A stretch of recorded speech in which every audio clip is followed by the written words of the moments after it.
안녕하세요. 장지윤 목사입니다. 8월 26일 아침입니다. 오늘은 이사야 35장을 함께 묵상합니다. 이사야서는 작은 성경이라는 별명이 있는데요.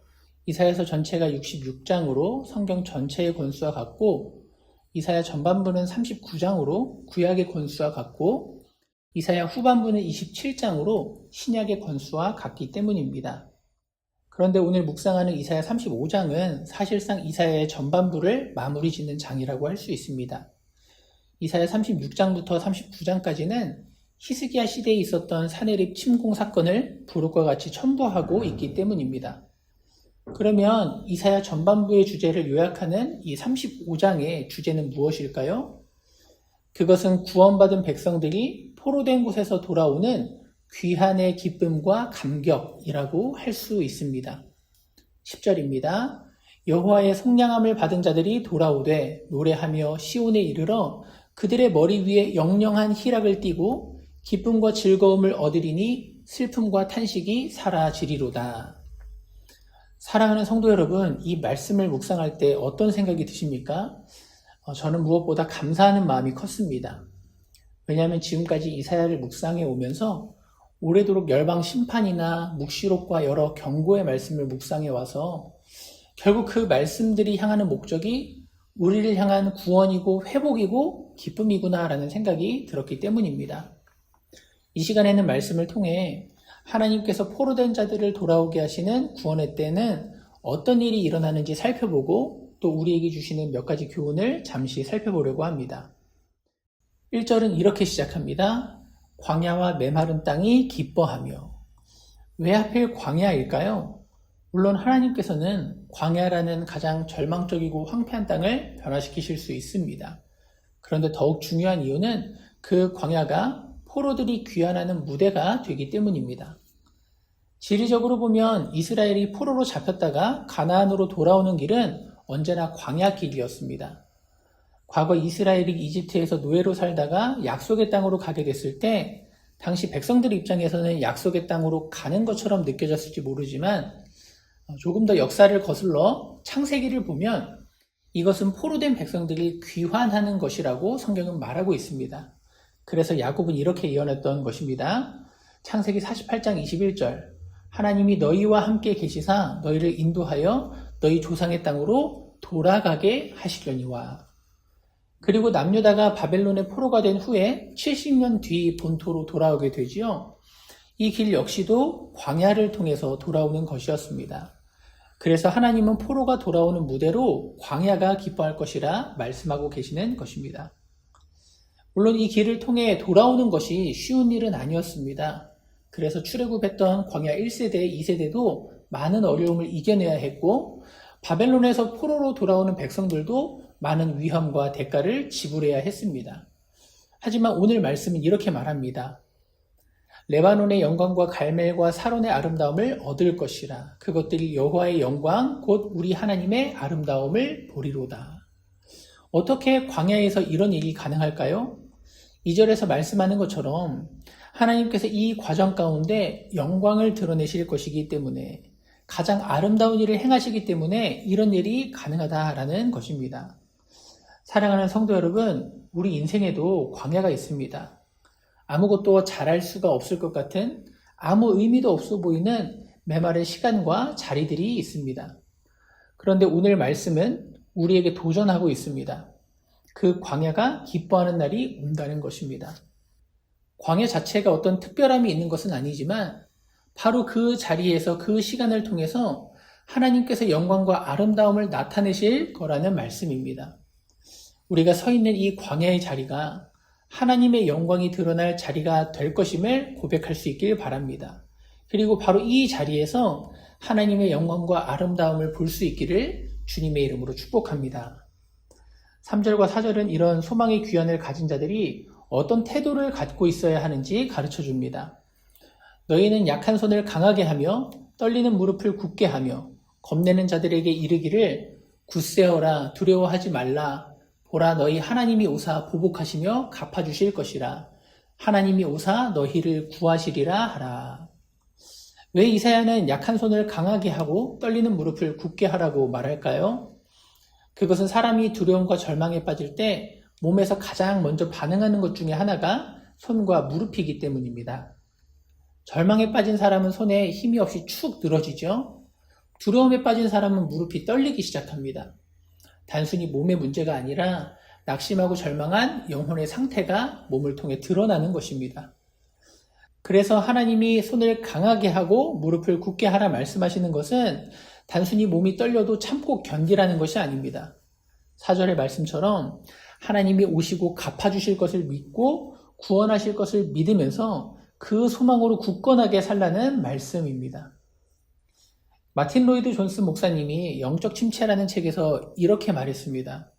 어떤 의미에서 침체된 그리스도인이라는 말은 그 자체로 모순입니다. 침체된 그리스도인의 모습은 복음에 대한 아주 나쁜 추천서입니다. 우리가 살면서 침체가 찾아올 수 있지만 우리가 진정으로 복음을 받았고 누리고 있다면 우리가 어떤 어려움 가운데서도 기쁨과 소망을 가질 만한 일이 아주 많기 때문에 근본적으로 침체나 절망에 빠진 모습으로 살아갈 수는 없다는 것입니다. 우리가 그런 모습을 갖고 살아간다면 그 자체로 사람들이 복음에 대해서 아주 큰 오해를 하게 된다는 것이죠. 사랑하는 성도 여러분, 우리는 어떻게 복음에 대한 소망을 전할 수 있을까요? 그것은 우리가 먼저 복음에 대한 소망을 갖는 것입니다. 우리가 먼저 복음을 누리는 것입니다. 우리가 그것을 갖지도 못하고 누리지도 못한다면, 우리의 손이 늘어져 있고 무릎이 떨린다면 우리는 복음을 누릴 수도 없고 전할 수도 없는 것입니다. 그 소망의 내용은 4절 후반부에 있습니다. 하나님께서 오실 것이다, 보복하실 것이다, 갚아주실 것이다, 구원하실 것이다. 하나님을 믿으면서 그 믿음으로 인해 때로는 손해보기도 하고 눈물 흘리지만 하나님께서 오실 것이고 또 갚아주실 것이기 때문에 우리는 아직 온전히 이루어지지 않은 그 구원에 대해서도 믿고 확신하면서 소망의 사람으로 살 수 있는 것입니다. 하나님께서 갚아주실 것입니다. 그날이 다가오고 있을 것입니다. 감옥에 갇힌 독립운동가는 곧 찾아올 광복을 기다리면서 어둠을 견딜 수 있는 것이죠. 그 소망을 가지고 여전히 밝은 눈을 갖고 있을 것입니다. 우리 역시도 마찬가지입니다. 우리가 복음으로 말미암아 소망으로 빛나고 있다면 우리가 어떤 어려움 가운데 있어도 우리는 세상이 감당하지 못하는 소망의 사람으로 살 수 있을 것입니다. 5절과 6절입니다. 그때 맹인의 눈이 밝을 것이며 못 듣는 사람의 귀가 열릴 것이며 그때 저는 자는 사슴같이 뛸 것이며 말 못하는 자의 혀는 노래하리니 이는 광야에서 물이 솟겠고 사막에서 시내가 흐를 것임이라. 하나님께서 사람들의 약함과 질병을 고쳐주시는데요. 단순히 아픈 사람들을 불쌍히 여겨서 고쳐주신다는 의미가 아닙니다. 우리가 방금 묵상한 것처럼 하나님께서 다시 오실 것을 기다리며 어려움을 당했던 사람들, 몸과 영혼이 상했던 사람들을 하나님이 회복시켜 주시는 것입니다. 그런데 이렇게 고치시는 중요한 이유가 있는데요. 바로 그들을 포로귀환의 행렬에 동참시키고자 하는 것입니다. 저는 개인적으로 달리기를 좋아하는데요. 기록을 확인하면서 자주 달리곤 합니다. 일반적으로 걷기와 달리는 속도는 3배 정도 차이가 난다고 할 수가 있겠습니다. 어떤 땐 다리에 통증이 생겨서 절기도 하고 느리게 걸을 때도 있는데요. 그 속도도 걷는 속도와 한 3배 정도 차이가 납니다. 그러니 6절의 말씀처럼 다리를 절고 있다면 그 광야길 귀환의 여정을 감당할 수가 없는 것이죠. 보이지 않는 것도 더 큰 어려움일 것입니다. 이런 측면에서 병든 자들을 회복시키는 기적은요, 광야길을 통해서 돌아오기 위해 반드시 필요한 일이었습니다. 그래서 이런 기적은 구약에서 메시아를 가리키는 아주 중요한 표지 중에 하나였습니다. 그래서 복음서를 보면 예수님께서 사람의 눈을 뜨게 하시고 사람들이 눈을 뜬 다음에는 메시아이신 예수님을 바라보고 따르기 시작한 것입니다. 여리고에 있었던 바디메오도 그랬고요. 실로암에서 눈을 떴던 사람도 예수님을 보고 그분을 따르기 시작하는 것이죠. 사랑하는 성도 여러분, 우리가 이 땅을 살아가면서 많이 다치기도 하고 어려움도 겪지요. 하지만 이 약속을 믿으시기 바랍니다. 하나님께서 이 길을 끝까지 걸을 수 있도록, 우리가 당신을 끝까지 따를 수 있도록 우리를 치유하시고 회복시키신다는 것입니다. 하나님은 우리에게 길을 보여주실 뿐만 아니라 그 길을 완주할 수 있는 힘도 주시는 분임을 믿으시기 바랍니다. 아멘. 6절과 7절입니다. 이는 광야에서 물이 솟겠고 사막에서 시내가 흐를 것임이라. 뜨거운 사막이 변하여 못이 될 것이며 메마른 땅이 변하여 원천이 될 것이며 승량에 눕던 곳에 풀과 갈대와 부들이 날 것이며. 6절과 7절은 그 광야가 변하여 얼마나 풍요로워질 것인지를 말해줍니다. 7절에 나오는 풀과 갈대와 부들 같은 것은 당시 세상에서 가장 풍요로웠던 나일강 유역에서 자라나는 식물들입니다. 어떻게 이런 풍성함이 광야에서 있겠습니까? 그것은 하나님께서 이루실 영광과 기쁨이 세상에서 가장 풍성하고 탁월한 기쁨보다 더할 것이기 때문입니다. 하나님께서는 우리가 하나님을 따르는 데 있어서 결코 손해보게 하지 않으십니다. 우리가 하나님을 따르기 위해 세상의 것을 포기했다면 하나님께서는 세상의 즐거움과 비교될 수 없는 하나님의 하늘의 기쁨과 즐거움을 우리에게 허락해 주십니다. 우리가 세상에서 풍요로움을 포기했다면 우리에겐 세상에는 없는 풍요로움을 누리게 하십니다. 그것도 우리가 허허벌판과 같은 광야길을 걸을 때 그 가운데서 하나님께서는 누리게 하실 것입니다. 할렐루야. 이제 마지막 8절부터 10절입니다. 거기에 대로가 있어 그 길을 거룩한 길이라 일컫는 바 되리니 깨끗하지 못한 자는 지나가지 못하겠고 오직 구속함을 입은 자들을 위하여 있게 될 것이라. 우매한 행위는 그 길로 다니지 못할 것이며 거기에는 사자가 없고 사나운 짐승이 그리로 올라가지 아니하므로 그것을 만나지 못하겠고 오직 구속함을 받은 자만 그리로 행할 것이며 여호와의 속량함을 받은 자들이 돌아오되 노래하며 시온에 이르러 그들의 머리 위에 영영한 희락을 띠고 기쁨과 즐거움을 얻으리니 슬픔과 탄식이 사라지리로다. 아멘. 시온으로 돌아오는 길이 어떤 길인가, 또 그 길을 걷는 사람이 어떤 사람인가 이 말씀이 보여줍니다.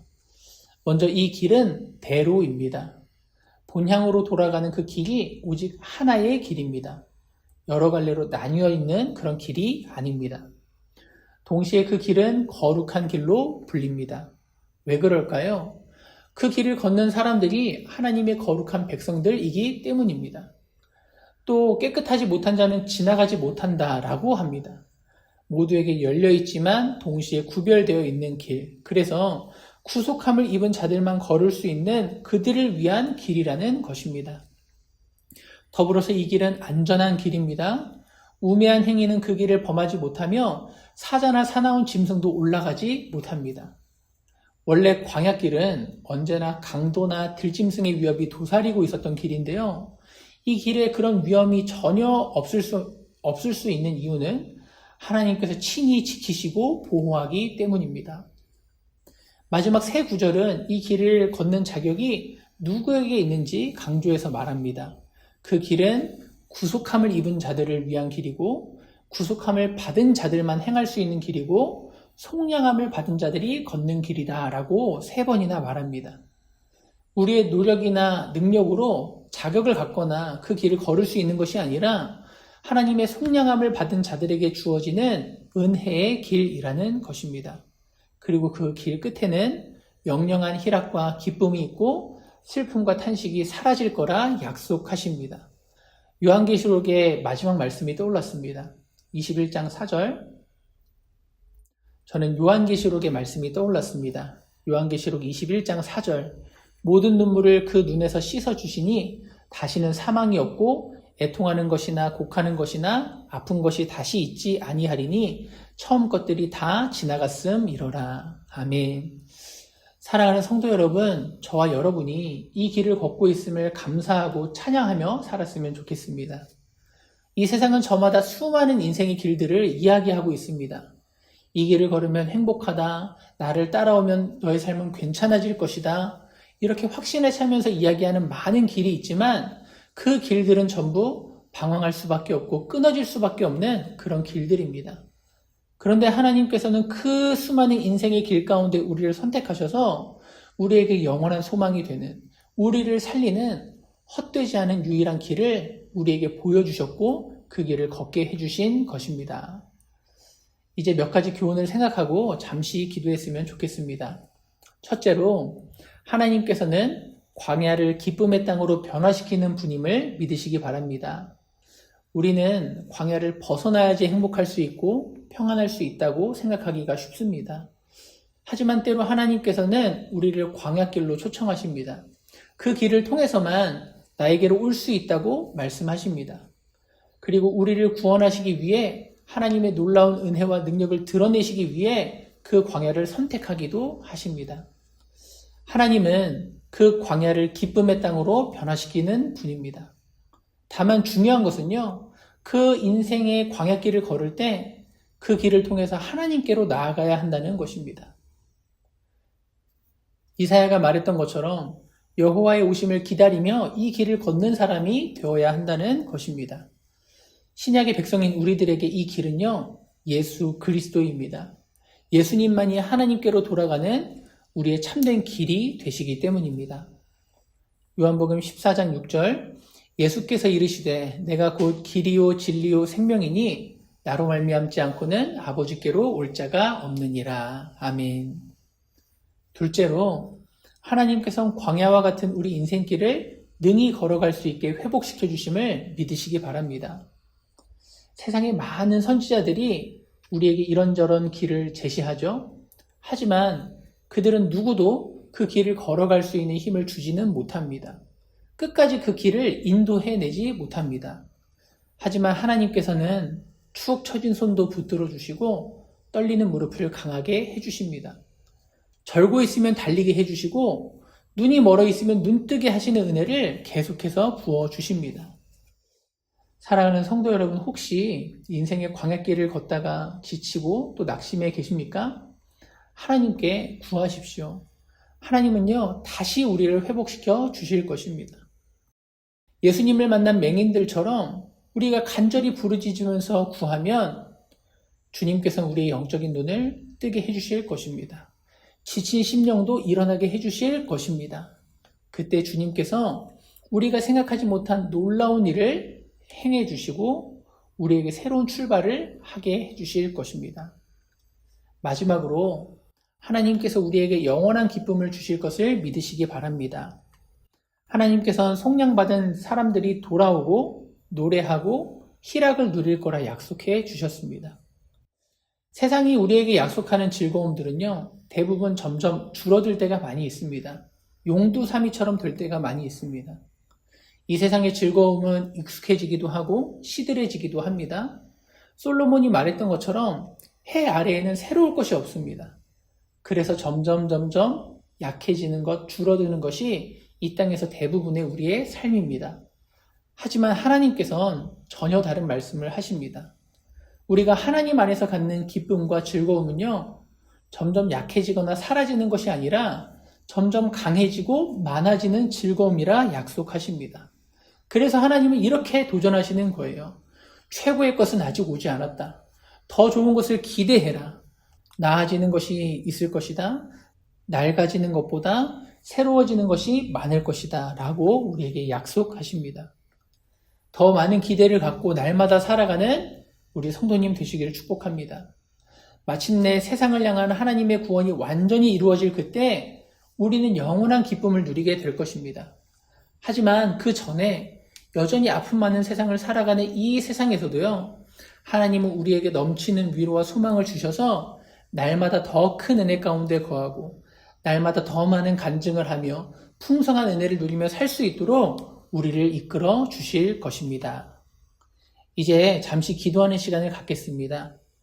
인생의 광야길을 걸으며 풍요로움을 누리게 하여 주시옵소서. 인생의 광야길을 하나님이 공급하시는 힘으로 능히 걷고 소망의 사람으로 걷게 하여 주시옵소서. 그리고 주님께서 이루실 그 완전한 구원을 소망하면서 날마다 더 큰 은혜와 위로 가운데 거하며 살아가게 하여 주시옵소서. 그런 소망의 사람이 되어서 또한 그 소망을 전할 수 있는 사람으로 살게 하여 주시옵소서. 그렇게 기도했으면 좋겠습니다. 오늘 말씀은 여기까지입니다. 저는 주일에 뵙겠습니다. 샬롬.